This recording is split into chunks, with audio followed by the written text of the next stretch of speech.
Assalamualaikum warahmatullahi wabarakatuh. Baiklah, di sini saya akan melanjutkan materi sistem enterprise, yang mana kali ini kita sudah memasuki pada pertemuan ke-6 ya. Nah, pada pertemuan ke-6 ini saya akan membahas mengenai implementasi dari IRP itu sendiri.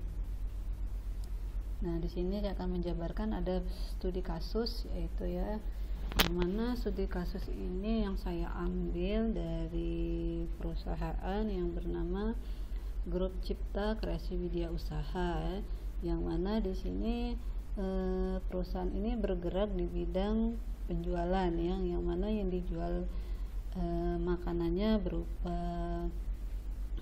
makanan seperti Belfood ya. Nah, pada Belfood ini perusahaan ini membahas mengenai tentang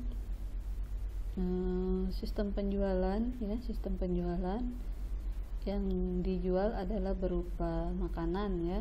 Nah, di sini perusahaan ini bergerak di bidang wirausaha ya. Nah, pada perusahaan ini dia akan menerapkan sistem enterprise ya, yang mana tujuan mereka adalah untuk membangun sistem informasi yang secara terintegrasi pada semua anak perusahaan yang ada pada wilayah cabang ya. Nah, kita lihat di sini ya, perusahaan Grup Cipta ini memiliki anak perusahaan ya, yang mana di dalam perusahaan ini dia akan membangun sistem informasi yang saling terintegrasi pada anak perusahaannya ya. Nah, kita lihat di sini ya, sebelum mereka menerapkan sistem IRP ini ya, Belfood akan membutuhkan waktu ya, sangat membutuhkan waktu yang lama ya, sehingga waktu yang dibutuhkan sekitar 1 ataupun 2 bulan ya, untuk mempersiapkan laporan yang dibutuhkan oleh para eksekutif perusahaan tersebut ya. Kemudian ya, apa-apa saja yang mereka butuh ya untuk menerapkan IRP ini ya. Nah, pada akhirnya data ini akan menjadi informasi yang sangat terlambat ya. Nah, karena kenapa informasi yang mereka dapat itu terlambat? Dikarenakan tidak dapat menggunakan keputusan yang diambil oleh para eksekutif, maka sehingga para eksekutif itu membutuhkan waktu untuk menyiapkan laporan mereka ya, apa saja yang dibutuhkan oleh para eksekutif tersebut ya. Nah, kemudian dasar dalam pengambilan keputusan pada proses produksi ya, itu biasanya tidak menjamin ya, setelah beberapa vendor kemudian menimbang keuntungan kerugian dari masing-masing vendor tersebut ya. Kemudian Belfood memilih IBM ya, yang bekerja sama dengan SAP. Tujuannya untuk penerapan IRP pada perusahaan mereka. Kenapa mereka memilih IBM ya? IBM ini biasanya sangat bagus diterapkan untuk dalam menerapkan IRP ya.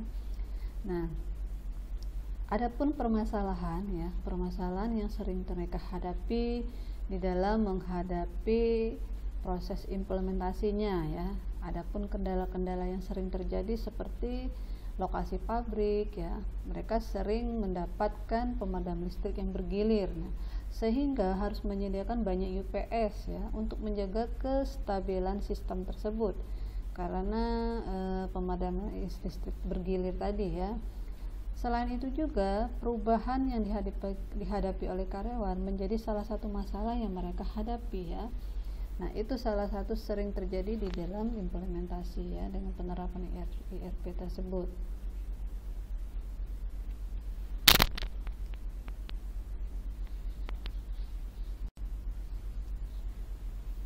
Nah, kita lanjutkan lagi contohnya.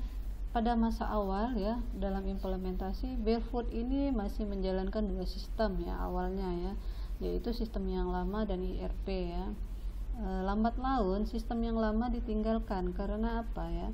pasti setiap sistem itu harus kita upgrade, dan murni di dalam menjalankan ERP itu saja ya. Salah satu benefit yang dirasakan oleh perusahaan adalah proses pembelian yang semakin terjadi, semakin terkendali dengan adanya ERP tersebut ya.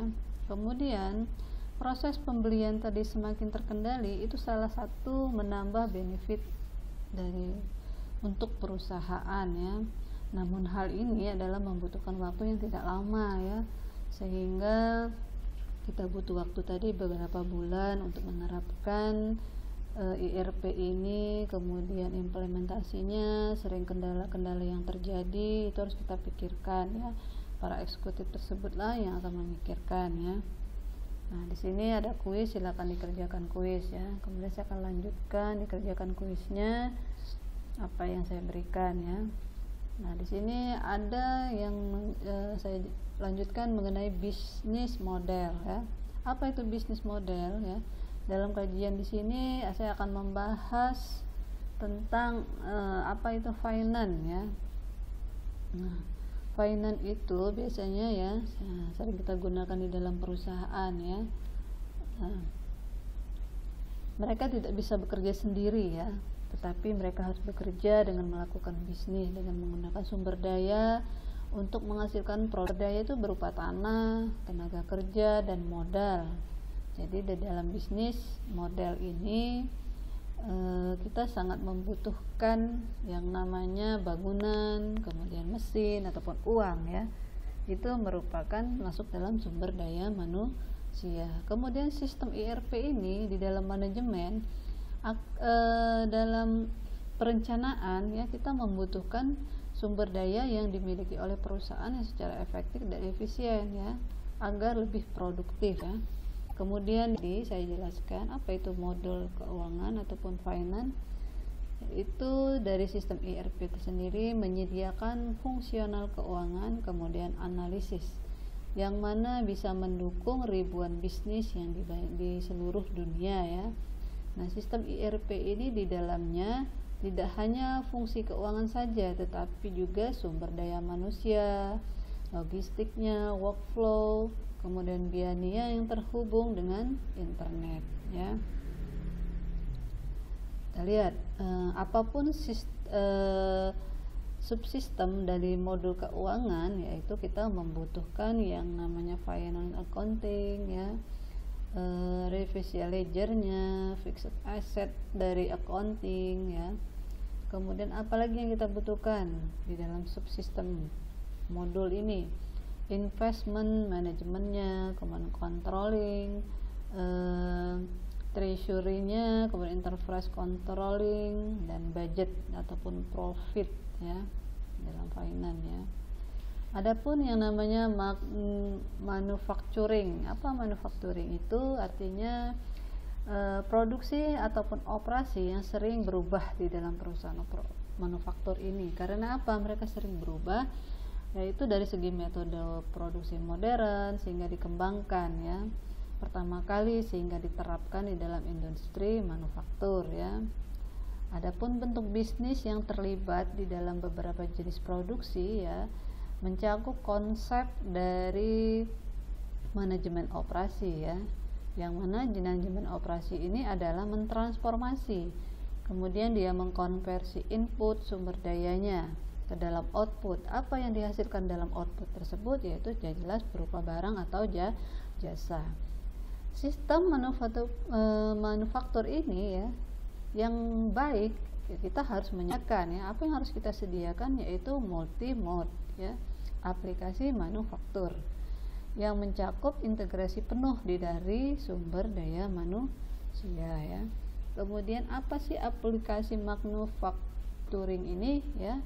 Kita harus melakukan perubahan itu supaya lebih mudah dari informasi seluruh dari perusahaan yang terintegrasi ataupun pada sisi di dalam perusahaan tersebut ya. Apa itu human research ya? Human research itu adalah sumber daya yang terpenting dalam sumber daya manusia. Itu adalah beberapa kesuksesan bisnis itu yang terpenting ya, sehingga ada beberapa perbedaan sistem ERP ini ditawarkan Perbedaannya dari perbedaan subsistem di bawah payung sumber daya manusia ya. Jadi itu saja yang saya sampaikan mengenai human research. Nanti akanlah saya lanjutkan di pertemuan berikutnya ya. Apabila ada penjelasan yang kurang paham, nanti akan kita bahas bersama pada pertemuan berikutnya ataupun melalui via Zoom nanti ya. Akhir kata saya tutup. Wabillahi taufiq wa hidayah. Wassalamualaikum warahmatullahi wabarakatuh.